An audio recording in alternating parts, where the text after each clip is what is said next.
আসসালামু আলাইকুম রহমতুল্লাহ।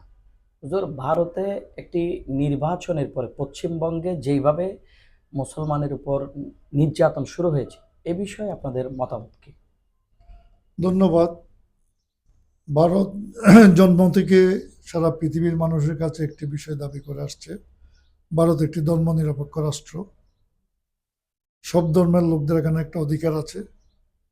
কিন্তু বর্তমানে পশ্চিমবঙ্গে 4 তারিখে একটি নির্বাচনী ফলাফল ঘোষণার পরে যারা রাষ্ট্রীয় ক্ষমতায় এসছে তারা সশস্ত্রভাবে মুসলমানদের বাড়ি ঘর, ব্যবসা, দোকানপাট, মসজিদ, মাদ্রাসা, এমনকি কবরস্থানও অগ্নিসংযোগ করছে।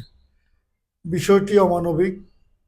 কেন্দ্রীয় সরকারের মদদে পশ্চিমবঙ্গ থেকে মুসলমানদেরকে বিতাড়িত করার একটি বিশাল নীল নকশা করছে বলে আমার মনে হচ্ছে।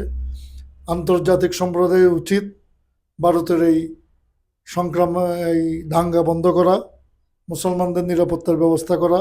ভারত সরকার পশ্চিমবঙ্গকে নতুন একটি গাজায় রূপান্তরিত করছে। বিশ্ব মুসলমানদেরকে এ ব্যাপারে প্রয়োজনীয় পদক্ষেপ ও কার্যকর ভূমিকা রাখবে বলে আমরা আশা করছি। ধন্যবাদ।